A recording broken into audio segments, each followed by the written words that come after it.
नमस्कार फ्रेंड्स, मैं मनोज महेश्वर और स्वागत है आपका हमारे इस शो में, जिसका नाम है इंडियाज़ अपकमिंग सुपरस्टार्स। और आज है मेरे साथ सत्यजीत जी, जो कि कई वर्षों तक आर्मी में रह करके सेवा किया हिंदुस्तान की, और आज अब as an actor, as a singer अब सेवा करने वाले हैं ऑडियंस की।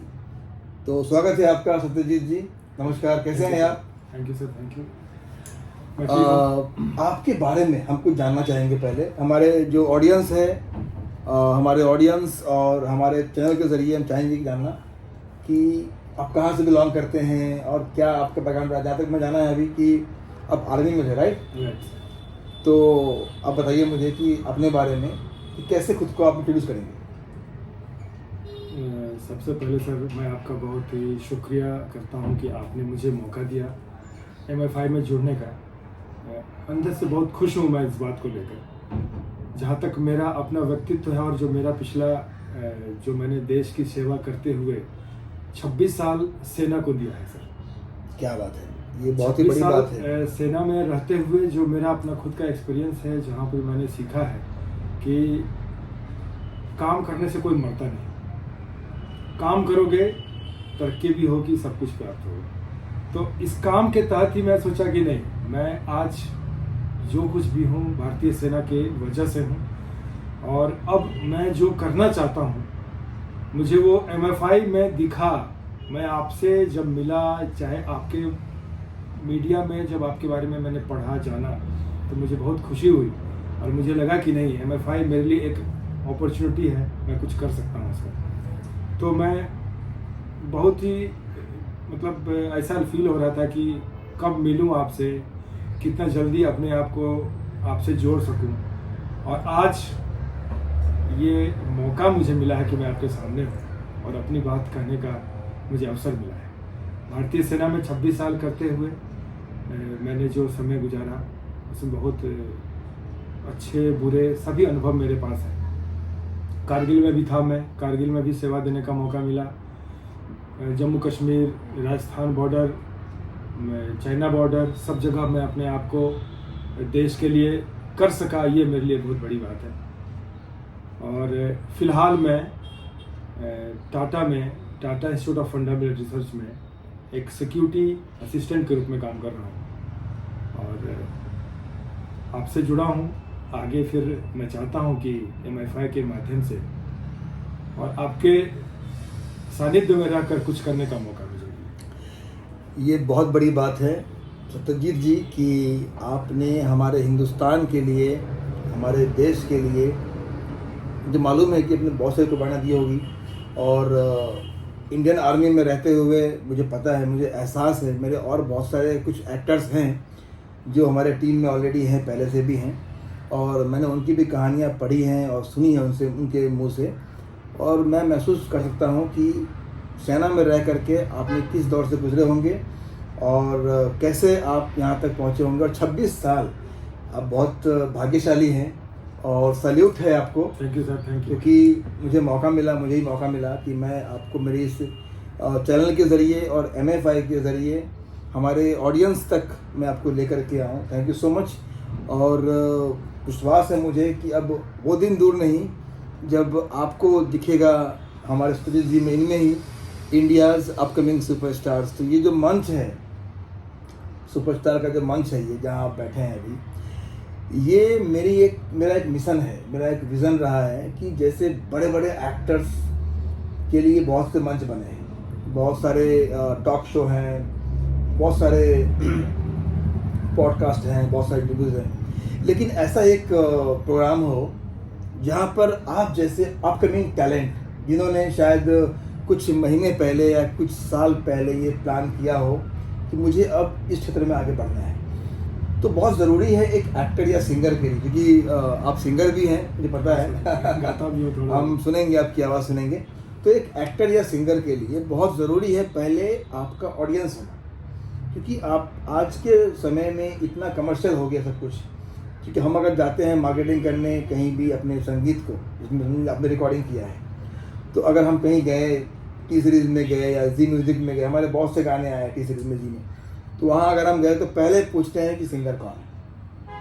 उसके बाद तुरंत सर्च करते हैं इंटरनेट पे आपके बारे में। तो इसीलिए हम चाहते हैं कि मौका रहते ही मैंने आज ये प्लान किया कि आज की मुलाकात जो है ना, ये इतिहास के पन्ने में दर्ज हो जाए। Sure sir. क्योंकि ये जो प्रोग्राम है, जब इसको अपलोड करेंगे हम चैनल पे, तो ये जो इंटरव्यू है आपका, क्योंकि मुझे पता है कल को आप बहुत बड़े कलाकार बनेंगे, बहुत बड़े एक्टर सिंगर बनेंगे, लेकिन वो आपकी शुरुआत कैसे हुई और आपके बारे में लोग जाने, तो वो जो ऑडियंस है ना, वो आपको आर्ट से मिले, इसीलिए इस प्रोग्राम का हिस्सा आपको बनाया गया है। और इस तरह से हम लोगों ने एक शुरुआत की है कि हमारे अपकमिंग टैलेंट को ऑडियंस जाने इस के माध्यम से। तो मेरा अब नेक्स्ट सवाल ये है कि बचपन से क्या आपको एक्टिंग में, संगीत में आने का मन था, या आर्मी में जाने के बाद मन में आया? सर मैं आपको अपने बचपन की बात जहाँ तक बताऊँ, मैं शुरू से ही फिल्मों में रुझान तो था, बट बैकग्राउंड हमारे पिताजी गांधीवादी, और सबसे बड़ी बात की गांधीवादी के साथ साथ विनोबा जी के अनन्य भक्त रहे, उनके शिष्य रहे पूरा जीवन पर्यंत। मेरे पिताजी का एक सबसे बड़ा, अगर ये कहें तो उनकी पहचान ये थी कि पूरी ज़िंदगी उन्होंने खादी पहन के गुजारा, मतलब जीवन को किस तरह से साध के रखे थे, उन्हीं के सीख से हम लोग आगे बढ़ते गए। जहाँ तक व्यक्तिगत रूप से मेरा अपना था कि मैं फिल्मों और गायकी की जहाँ तक बात है, तो मैं बचपन में स्कूल के दौरान भी मैं अपने म्यूज़िक टीम में भी रहा, स्कूल की म्यूज़िक टीम में रहा, गाता था। और संजोग से जब फौज में आया सर, तो मुझे बहुत ही अच्छा मौका मिला ट्रेनिंग के दौरान। जब मैं सेना में ट्रेनिंग कर रहा था, उसी समय एक दूरदर्शन पर एक पिक्चर रिलीज होनी थी जो कि कोर ऑफ सिग्नल्स के ऊपर बेस्ड थी। उस इसका उसमें सीरियल नहीं था, दैट इज़ टेलीफिल्म।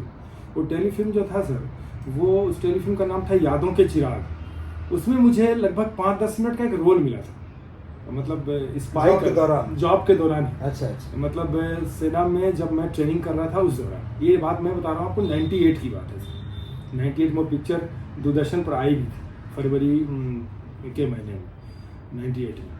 तो एक तो वो हो गया सर, वो मौका मिला, वो पिक्चर रिलीज भी हुई थी, बट अनफॉर्चुनेटली उसका मेरे पास कोई अभी है नहीं, प्रमाण नहीं है। और जहाँ तक सवाल है गायकी का, तो शौकिया में गाता था, और फिर मैं अपने कोर ऑफ सिग्नल्स के जो जाज बैंड है उसमें एज ए सिंगर में रहा। सिंगर थे, एज ए सिंगर। तो इसी बात पे 2 लाइन गाना होगा आपको अभी हमारे ऑडियंस के लिए। हम चाहते हैं इस समय कोई गाना आपके मन में जो आ रहा हो, जो गाना आपका बहुत फेवरेट हो। मेरा फेवरेट गाना एक है सर, मैं आपको बताना चाहूँगा। बताइए, नहीं सुनाइए, सुनाता भी हूँ सर, आगे सुनाइए। हाँ, कि वो गाना जो था उस समय ही हमने जब फौज में थे उसी समय क्रिएट किया था, हमने बनाया था। अच्छा। उसके 2 लाइन में आपको सुनाना चाहूँगा। गाइए। कि ना मांगे हीरे मोती, ना मांगो चांदी सोना, एक रहे अखंड रहे मेरे भारत का कोना कोना। ना मांगो हीरे मोती, ना मांगो चांदी सोना, एक रहे अखंड रहे मेरे भारत का कोना कोना। ना मांगू हीरे मोती हो। इसके बड़े प्यारे अंतरा हैं सर, मैं फिर सुनाऊंगा आपको। बहुत बढ़िया। और मुझे तो मन कर रहा है कि मैं इस गाने को रिकॉर्ड कर लूं और ऑडियंस के बीच बिल्कुल पिक्चराइज करके इस गाने को आपके साथ एक्टिंग करवा करके ही लॉन्च करूं। उसमें एक अंतरा है सर, बड़ा प्यारा अंतरा है। सुनाइए सुनाइए। कि मर जाएंगे देश के खातिर, मिट जाएंगे देश के खातिर, मिट जाएंगे देश के खातिर, मर जाएंगे देश के खातिर, मिट जाएंगे देश के खातिर, मिट जाएंगे देश के खातिर। खाओ कसम शहीदों की, खाओ कसम शहीदों की, मर जाएंगे देश के खातिर, मिट जाएंगे देश के खातिर, मिट जाएंगे देश के खातिर। ना मांगू हीरे मोती, ना मांगू चांदी सोना, एक रहे अखंड रहे मेरे भारत का कोना कोना। ना मांगू हीरे मोती हो। क्या बात है, क्या बात है, क्या बात है सत्यजीत जी। ये प्रोग्राम तो बहुत ही खास बन चुका है दोस्तों, क्योंकि अब तो मुझे लगता है कि इसका जो ये जो आपने गाया है ना, इस पार्ट को ही कटिंग करके हम प्रमोट करें ताकि आपका भी प्रमोशन हो और देश का भी हो और गाने का भी हो। ये गाना आपने तो मतलब अभी तक इसको रिकॉर्ड नहीं किया? नहीं, रिकॉर्ड नहीं किया सर। लिखा आप ही ने है? लिखा हमने सर, हमारा एक दोस्त, हम दोनों मिलके म्यूजिक भी बनाए सर, अब लिखे भी।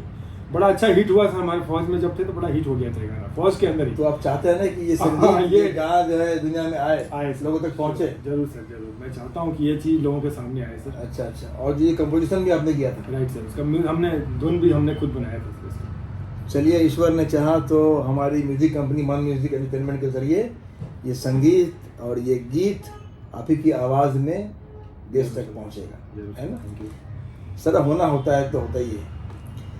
तो हमारा अगला सवाल ये है कि एज एन एक्टर आप किस एक्टर को से इंस्पायर्ड है?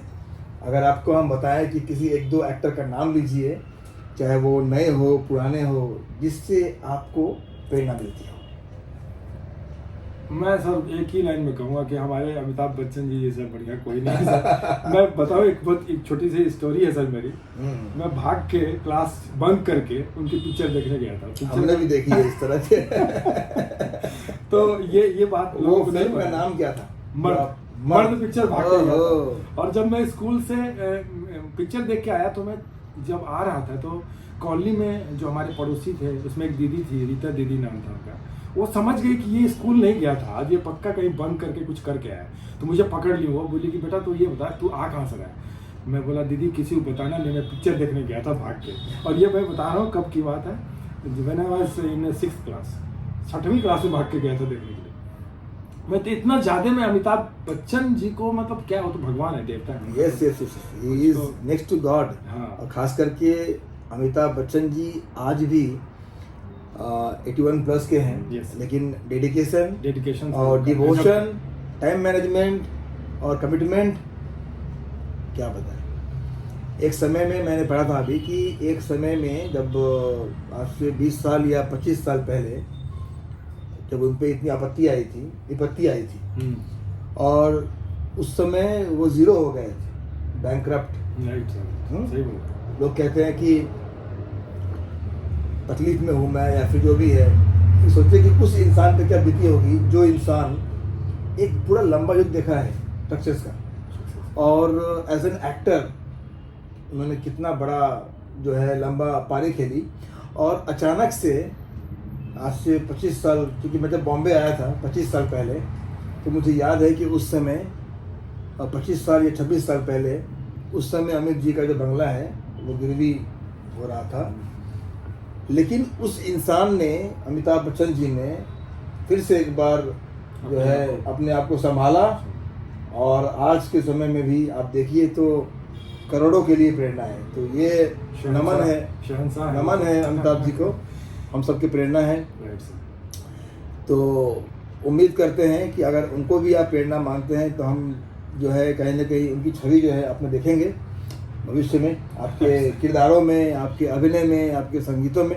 और ये बहुत ज़रूरी है, मैंने ये देखा है अदित जी, क्योंकि अपने काम के प्रति अगर ईमानदार हम हैं ना, तो वो काम बोलता है, ठीक है ना, काम बोलता है। तो हमारा जो है नेक्स्ट सवाल ये है कि आर्मी में आप जब आए थे तो आर्मी में आप जानबूझ से गए थे या प्रेशर में गए थे? जैसे होता है फैमिली में कहते हैं कि तुमको पुलिस बनना है, नहीं, तुमको नेवी में आना है। पिताजी और माँ का तो मन ही नहीं था कि फौज में जाऊँ, इसलिए अच्छा। कि वो चाहते थे कि मैं और पढ़ूँ, कुछ मतलब डॉक्टर इंजीनियर की तरह कुछ बनूँ, इस टाइप का कुछ पढ़ाई लिखाई करके। उन्होंने बहुत समझाया भी मुझे, लेकिन मेरे अंदर था कि नहीं है, मतलब फौज में ही जाना है। मतलब ये समझिए ना, कीड़ा होता है दिमाग में, कुछ करना है फौज में जाकर करना है। जैसे हम लोग हैं तो हम लोग क्या है कि सिनेमा, और बस दिन रात सिनेमा करते हैं। सही है। तो वैसे ही ये कीड़ा होना चाहिए, और तभी जो है कुछ कर पाते हैं फौजी बनना है। और यही बात है। आप देखिए कि बहुत सारे फौजी भाइयों के लिए आप प्रेरणा बनेंगे जब ये वीडियो अपलोड होगा चैनल पे, और जानेंगे जो दूर आज जो फौज का जॉब में हैं, या फिर जो आज फौज के जॉब से रिटायरमेंट ले चुके हैं, उन सब के लिए आप प्रेरणा बनेंगे, क्योंकि आज उन बहुत सारे फौजी भाइयों को जो समझे कि जॉब के बाद क्या करे क्या ना करे, तो आज उन सब के लिए एक रास्ता मिल गया कि फौज से मतलब जॉब के रिटायरमेंट के बाद में ये भी एक रास्ता है जहाँ पे आप ऑडियंस को जो है यू कैन एंटरटेन देम, और ऑडियंस के लिए आप काम कर सकते हो as an actor, as a performer, as a singer, भी एक करियर है। तो आप समझिए कि इतने सारे लोगों के लिए आप प्रेरणा है। तो थैंक यू सो मच इसके लिए। और एक बार फिर हमारा एक लास्ट सवाल ये है आपसे कि बहुत सारे अपकमिंग टैलेंट हिंदुस्तान में, हिंदुस्तान के बाहर चाहते हैं कि बॉलीवुड में आना, और बहुत लोग सोचते हैं कि हम शॉर्टकट में आगे बढ़ जाएंगे या स्टार बन जाएंगे। तो उन तमाम अपकमिंग एस्पायरिंग एक्टर्स के लिए आपके पास क्या संदेश है? सर, अभी आपने कहा शॉर्टकट, तो शॉर्टकट से तरक्की नहीं और सफलता भी नहीं संभव है किसी भी हालत में। अपना एक्सपीरियंस जो मेरा 26 साल का फौज का है, बोलते हैं ना कि कछुआ के चाल से, जब कछुआ और इसका खरगोश का एक आपने बचपन में हमने सुना है कहानी था कि वो आपस में उनका कंपटीशन होता है तो कछुआ जीतता है और खरगोश हार जाता है। कारण कि खरगोश गति में बहुत तेज है दौड़ने में, लेकिन फिर वो रुक रुक के सोचता है कछुआ तो पीछे मैं आराम करता हूँ। वो लास्ट में कछुआ जीत जाता है उस रेस में, रुकता नहीं है क्योंकि धीरे धीरे चलता रहता है। तो कहने का मतलब ये, जीवन में अगर तरक्की करना है, कुछ पाना है, तो धीरे धीरे ही प्राप्त होगा। धीरे धीरे रे मना धीरे सब कुछ होए, बहुत ही अच्छा ये दोहा है। तो मैं यही कहना चाहूँगा अपने सभी व्यूवर्स को, और जो सेना से रिटायर्ड हैं, सिर्फ उन्हीं के लिए नहीं, हर एक व्यक्ति के लिए जीवन में जो कुछ करना चाहता है, एक ही ऑप्शन है कि तुरंत किसी चीज़ को पाके आप पता नहीं क्या कर लोगे, शायद वो सफलता हजम नहीं होगी। लेकिन धीरे धीरे अगर मेहनत करके अगर आपने कुछ किया है तो उसका स्वाद भी अलग होता है, मजा भी अलग होता है, और इतिहास के पन्नों में दर्ज भी होता है। समझते भी सारा इतिहास बड़े बड़े लोगों का वही है। कभी अमिताभ बच्चन जी को जैसे मैंने अपना आइडियल माना है, तो उनका भी शुरुआत, जब उनकी शुरुआत हुई थी तो कहाँ रेडियो में उनकी आवाज़ को नेग्लेक्ट कर दिया गया था, और आज उनकी आवाज़ जो है एक पहचान है। तो धीरे धीरे सब कुछ जीवन में है, धीरे धीरे ही प्राप्त करेंगे। सबसे बड़ी बात है कि हम कुछ भी काम करें, उस पहले काम को सीखें, राइट, पहले उस काम करने के योग्य बने, राइट, और उसके बाद तो मार्केट है ही। आज एक्टिंग में, संगीत में इतना बड़ा एक आज मार्केट है, और ख़ास करके इंटरनेट और डिजिटल वर्ल्ड होने के बाद एक्टर्स के लिए और सिंगर्स के लिए बहुत बड़ा रास्ता खुल गया है। राइट। लेकिन at the same time audience के पास चॉइस बहुत सारे हैं, सही, कि वो रिमोट लेकर के चैनल चेंज ना करे। इसलिए ज़रूरी है कि अपने टैलेंट में, अपने स्किल में वो बात हो कि ऑडियंस आपको देखे और देखती रह जाए, सुनती रह जाए। वो कब होगा? जब हम अपने आप पे काम करेंगे। Thank you so much Satyajit ji. बातें तो करने के लिए बहुत सी है, लेकिन अब हम नेक्स्ट मुलाकात करेंगे आपसे जब हम लोग आपको लेकर कोई फिल्म या सीरीज शूट कर लेंगे, उसके बाद मिलेंगे, ताकि ऑडियंस को समझ में आए और ये जान पाए कि ये सफ़र है आपका। Thank you so much. Thank you sir, thank you and God bless you. उम्मीद करते हैं, कामना करते हैं सत्यजीत जी बहुत उम्दा, बहुत बड़े एक्टर बने, बहुत बड़े सिंगर बने, और जहाँ चाह वहाँ रहा। और अगर सच्ची लगन है, चाहत है, ईमानदारी है, डेडिकेशन है, तो वो पूरा होगा ही होगा। तो ये वीडियो को खूब शेयर कीजिए, आप लोग सब्सक्राइब कीजिए, लाइक कीजिए, और कमेंट जरूर कीजिए कि हम लोग इस वीडियो को और अच्छा कैसे बनाएं। Thank you so much. Good day. Thank you.